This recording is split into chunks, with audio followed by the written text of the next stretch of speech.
So here's something I bet we all have in common. I'm kind of ready for things to get back to normal, aren't you?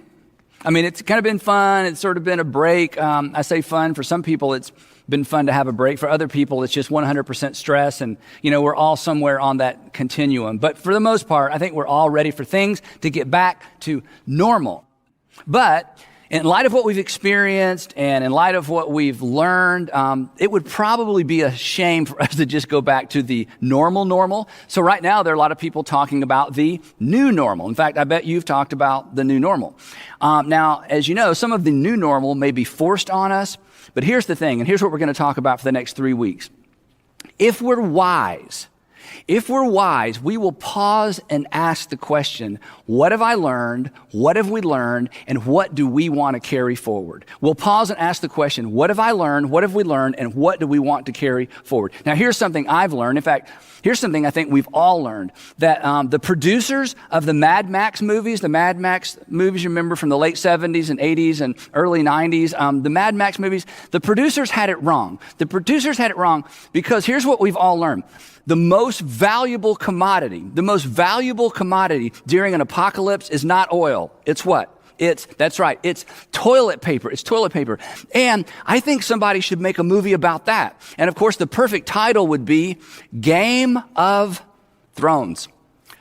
But that's taken. Anyway, so the question we're going to ask for the next few weeks is how can we take what we've learned and carry it into the future? Or to the title of this series, how can we be better for it? How can we be better for it? How can we be better as a result of what we've all just experienced? It was forced on us, but we're coming through this. How can we be better for what we've just experienced? And if we don't stop and ask this question, we will forget. And it would be a shame because pain without gain, you know this, pain without any gain is a shame. Now, I realize for some of you, you are not ready to ask this question because your response to me so far is, Andy, I can't think about how to be better for it because I'm still in it. In fact, I'm just beginning to suffer the consequences of what we've just been through. So, hey, thanks. Maybe later I'll check back in, but I can't begin asking the question, how can I be better for it? Because I'm right in the middle of it.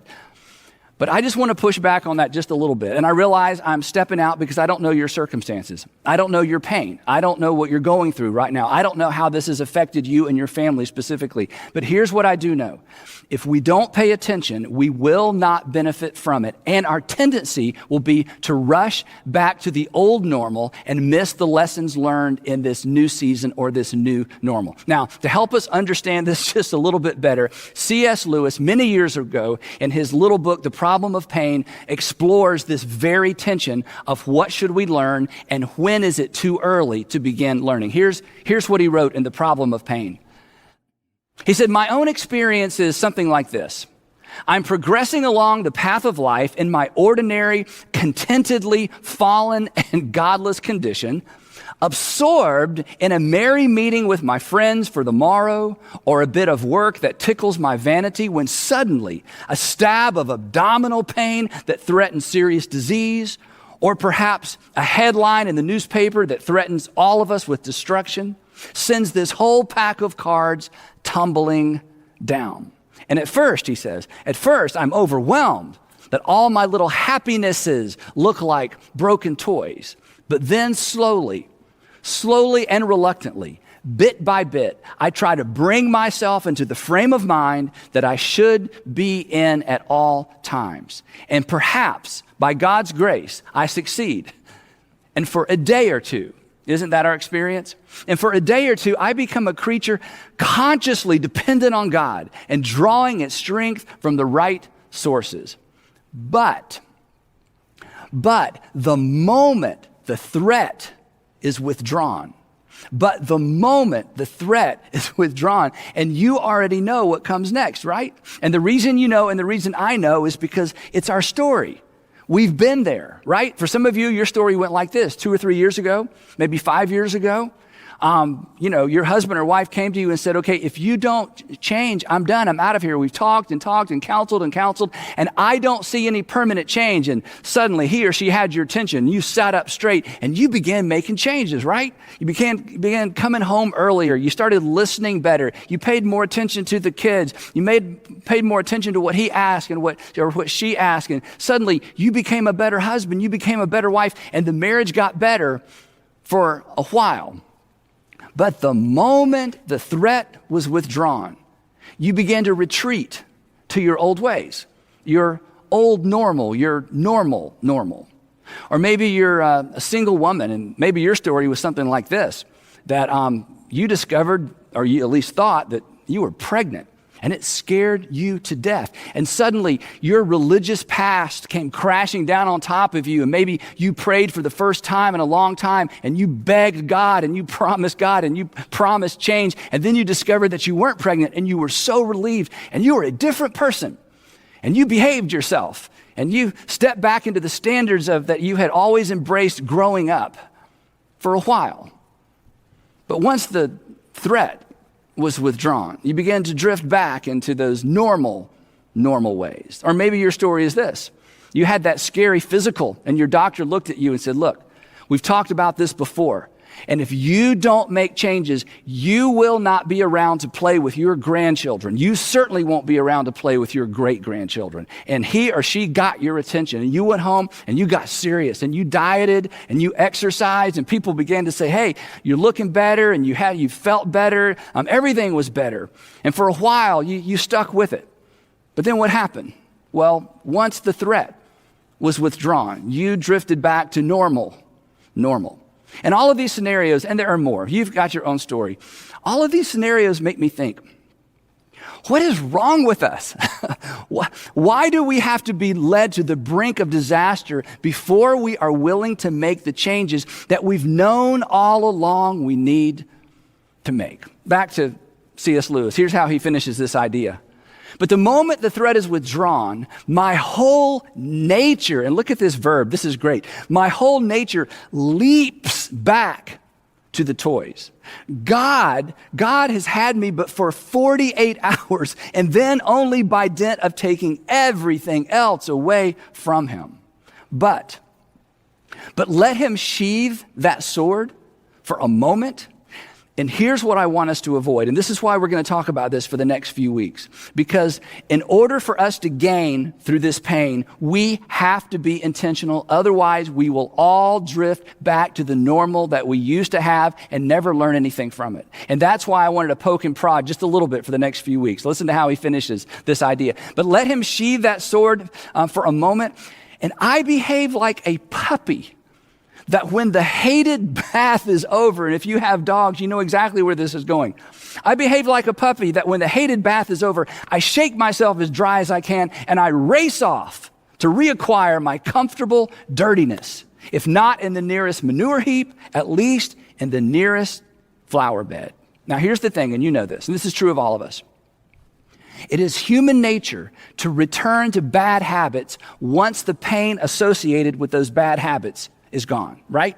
It's human nature. It's human nature to return to our bad habits once the pain associated with those bad habits is gone. In other words, it's human nature to want to get back to whatever normal was. But here's the thing, and you know this, right? Aspiring to normal? Come on. That's not very inspiring, right? So here's the question we're going to wrestle to the ground for the next 3 weeks. How can we be better for it? In other words, you've heard don't let a good thing go to waste. That's true. Well, don't let a bad thing go to waste. In fact, in this situation, it would be worse to allow a bad thing to go to waste. And it is not too soon. And again, I don't know your circumstances, but my hunch is this. It is not too soon to begin asking this question. It's not too soon to begin this discussion. It's not too soon to begin taking inventory and to ask the question, what have I been doing that almost led to my undoing? What have I been doing that almost led to my undoing? Or the flip side is simply this. What should I begin doing now? What should I begin doing that I should have been doing all along? So today, what I want to do to get the discussion kicked off, I want to talk about 3 specific areas.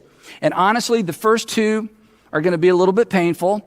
The first two, you may feel like I'm being a little bit insensitive, that I'm doing more meddling than speaking or preaching, but I want you to hang in there with me. And the reason it's going to be uncomfortable, it feels like it's too soon to talk about this, but it is not too soon. While the pressure is on, this is the time when we learn the most. This is the time when we gain the most perspective. And what a shame it would be to lose these lessons, to lose these learnings, and to lose this perspective. So I want to talk about 3 areas today, and then next week, I'm going to come back and I'm going to talk about your superpower.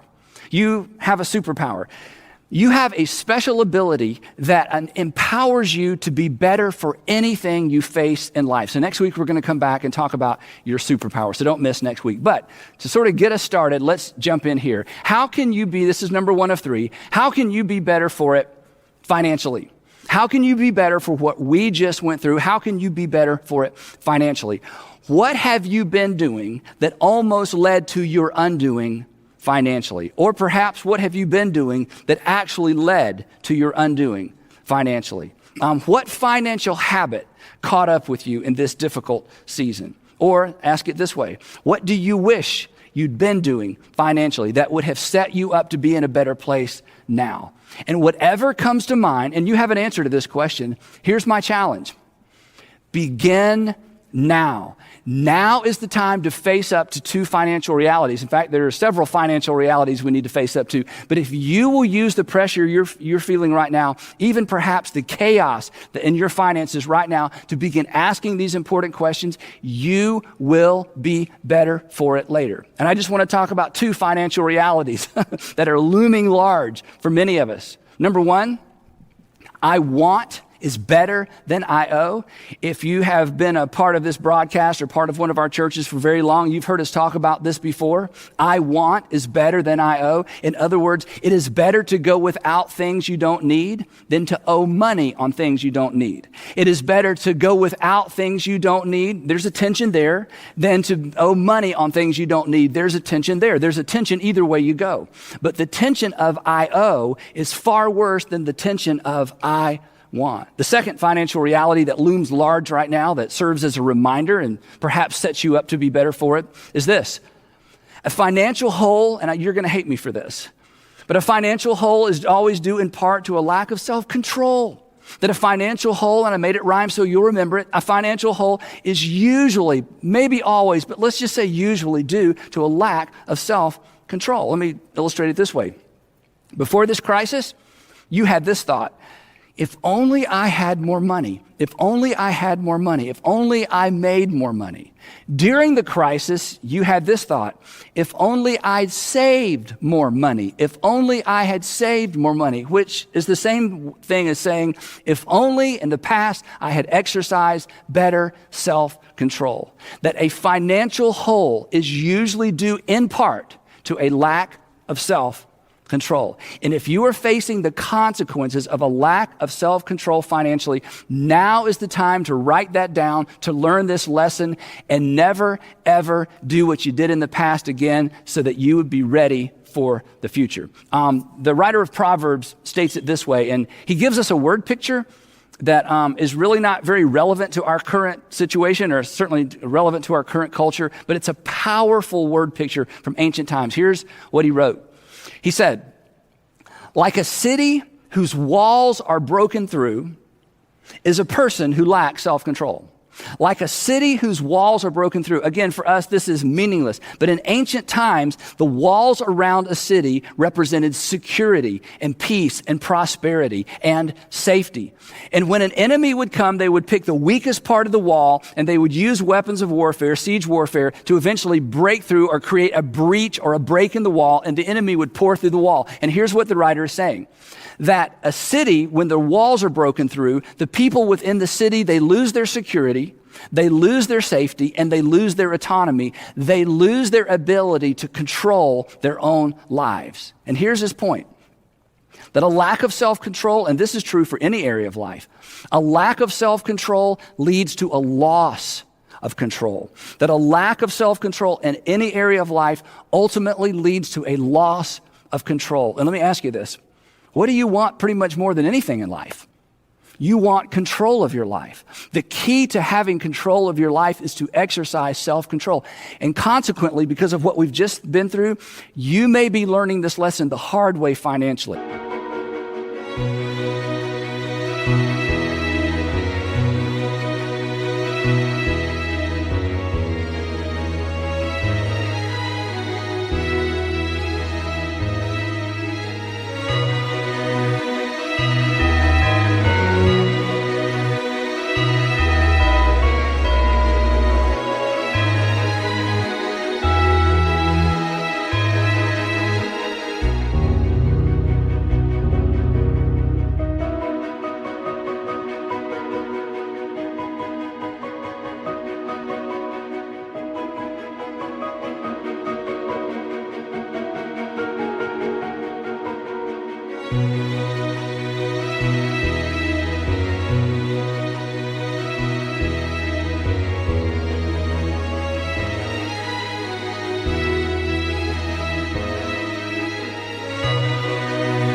I want you to be better for it. You want to be better for it. Now is the time to take some of these simple ideas, these common sense ideas, and elevate them so that you don't pass this way again if, in fact, something like this were ever to happen again. A lack of self-control always leads to a loss of control. Now, here's something you've heard before.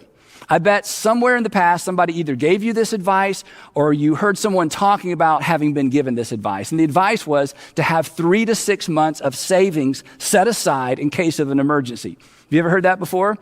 Everybody's nodding. Yes, you've heard that before. And here's my hunch. When you heard that for the first time, or maybe you read that in a book for the first time, you thought to yourself, that's a really good idea. I should set aside 3 to 6 months of living expenses just in case there's an emergency. And if you took that advice which requires extraordinary self-control, then you are better for what we've just been through. If you didn't take that advice, you're wishing you had.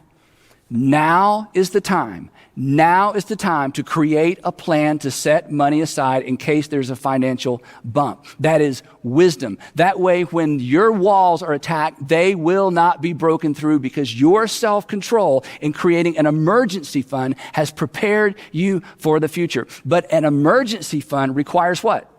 It requires extraordinary self-control. So decide now to start now. How can you be better? How can you be better for it financially? Simple. You've heard it 1,000 times. Save more, spend less, get out and stay out of debt. Save more, spend less, get out and stay out of debt. One more thing on the financial piece. If this particular season has hit you particularly hard, your tendency will be to blame the virus and your boss and perhaps the economy. And that's a mistake. Certainly the virus contributed to it. Certainly your working situation contributed to it. Certainly the economy has contributed to it.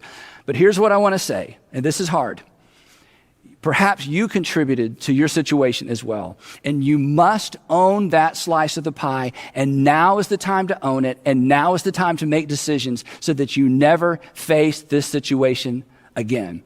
Take responsibility for your finances, embrace all that common sense you've heard your whole life, exercise self-control, and prepare for the future. Take notes, make a plan, decide to be better for it. Next up, number 2, how can you be better for it relationally? How can you be better for it relationally? What have you experienced these past few months relationally that you want to carry forward into the future? I think one of the things that we've all experienced is the value of friendship and the value of our friends, right? But there may be a negative side to all this for you. And if so, I want you to pay attention. Perhaps you've noticed or you've experienced some unaddressed cracks in your marriage. Some unaddressed cracks in your marriage, things that you had sort of put to the periphery, things that came up from time to time, but you were busy, and the old normal allowed you to ignore what was right there in front of you. Perhaps what you've noticed is a lack of common ground with one of your kids. Maybe a lack of common ground with all of your kids. You're spending so much time with your family and you recognize, I've never really developed an actual relationship with one or all of my kids because I've been so busy. I mean, isn't it true that quarantining has highlighted the good and the not so good relationally? So here's the opportunity I don't want you to miss. This is so important. COVID-19 may actually serve as a wake-up call to you relationally if you wake up. So, wake up. If there are cracks in your relationships at home, now is the time to address them. Rushing back to normal is going to empower you to continue to ignore them. You know this, relationship problems don't fix themselves. So now is the time to address these relationship issues. Right now you have a little bit of extra time, but more importantly, you've got a little bit more pressure because of what's going on or what's not going on at home. And before you begin pointing fingers, it's the same with your finances. Own your slice of the conflict pie. Own your slice of the conflict pie. In fact, if you get this right, your story of COVID-19, and eventually this is just a story we tell, right? Your story of COVID-19 may be this, that it was actually the catalyst that saved our marriage. If you pay attention to this attention, and if you do the difficult work that faces you right now, rushing back to normal will only allow what's bad to get worse. Right now, what we're facing is forcing us to face perhaps what we've neglected. Perhaps your story will be this. COVID-19 was the catalyst for repairing my relationship with my son. Perhaps your story will be COVID-19 was the catalyst for repairing my relationship with my daughter. Relationally speaking, and I don't think we can exaggerate this, all of this pain with no gain would certainly be an extraordinary, extraordinary shame. Last thing, number 3. How can you be better for it personally? How can you be better for it personally? And when I say personally, I'm talking about internally. Let me ask it this way. How is your world view holding up? How is your worldview holding up? You know what your worldview is? It's the way that you see and interpret and explain how the world works.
And when difficult time comes, sometimes our foundations are rocked. And if your foundation, your worldview has been rocked, you should pay attention to that.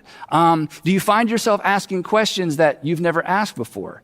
If you're not a particularly religious person, have you found yourself praying for the first time in a long time? Maybe you went and found a Bible for the first time in a long time. If you are a particularly religious person, has your faith been rattled?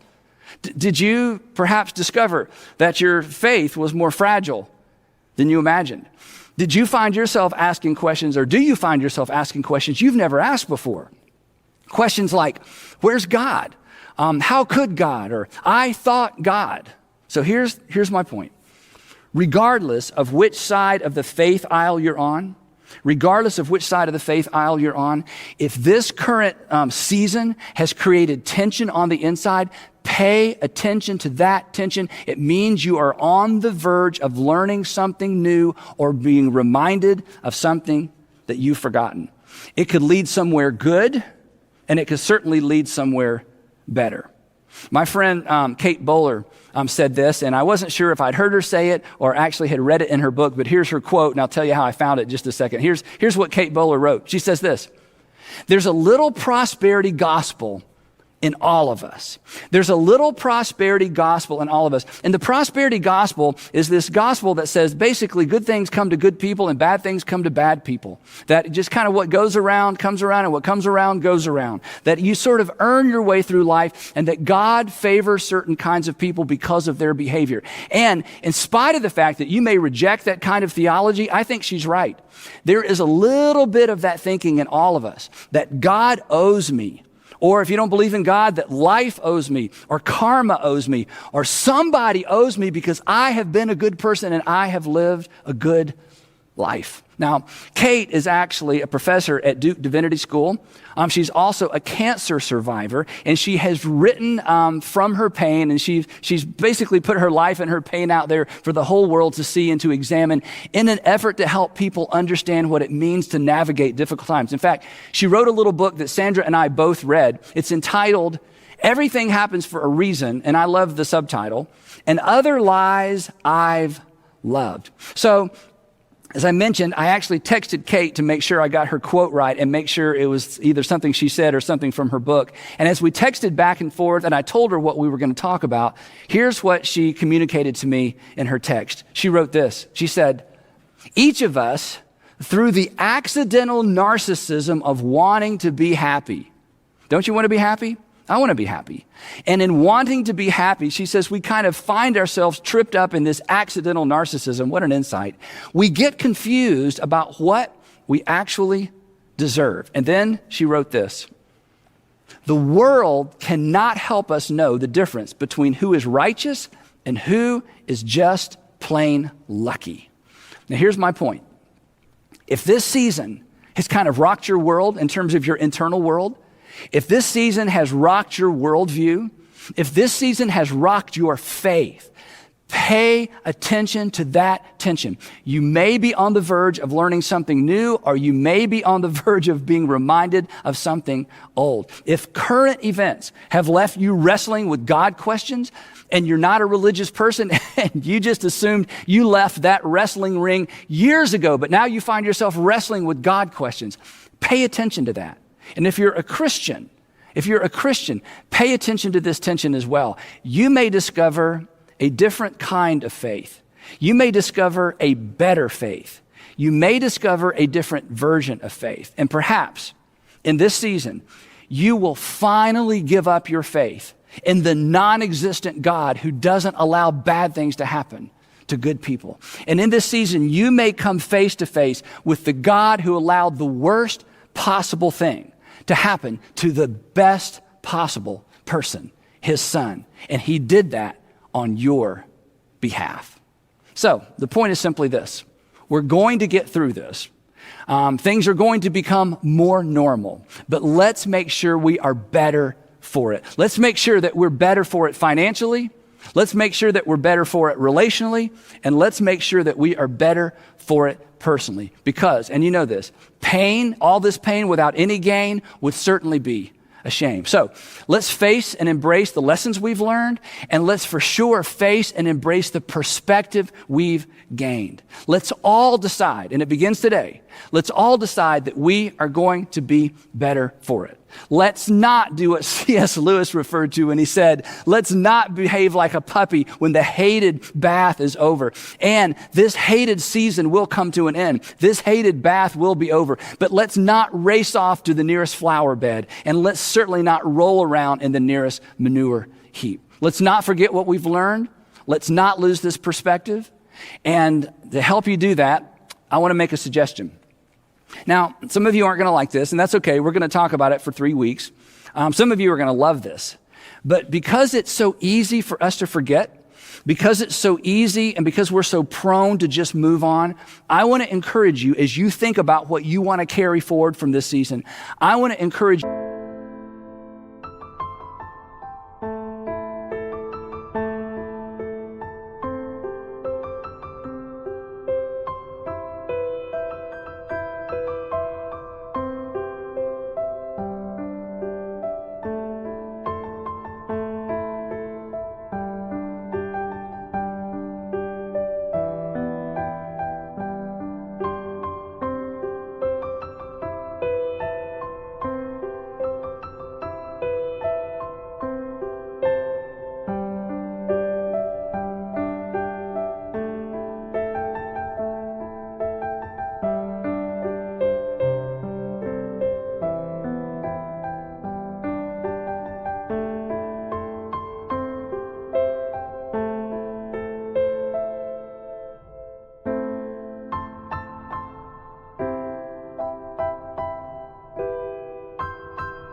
you to come up with a way to remember. I want you to actually create a reminder, to find a physical object, or perhaps make or craft a physical object, or maybe it's something you already own, and I want you to attach a memory to this object, something that will remind you of this season and what you want to carry forward from it. And I want you to take this object, whatever it might be, and I want you to place it somewhere prominent in your life so that you see it and you're reminded.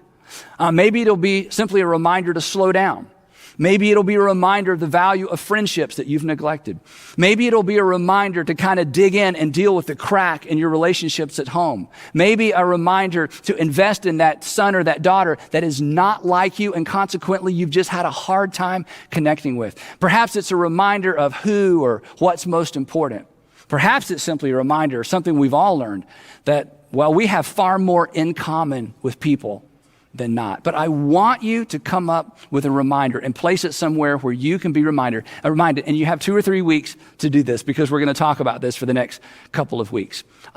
Basically, what I want us to all do is, because of what we've learned and the perspective we've gained, I want us to begin writing a better story as we all move forward. Because as I said earlier, eventually, COVID-19, this whole season, is simply going to be a story we tell. So this week, 2 questions. How can I be better for it? How can I be better for it? And what will help me remember? How can I be better for it? And what will help me remember?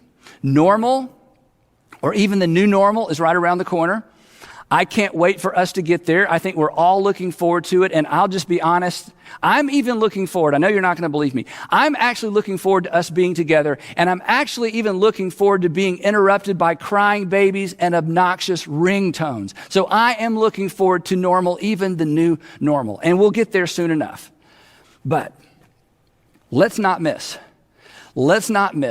this unprecedented and hopefully once in a lifetime opportunity to learn everything we can and to gain the perspective that will serve us well in the future.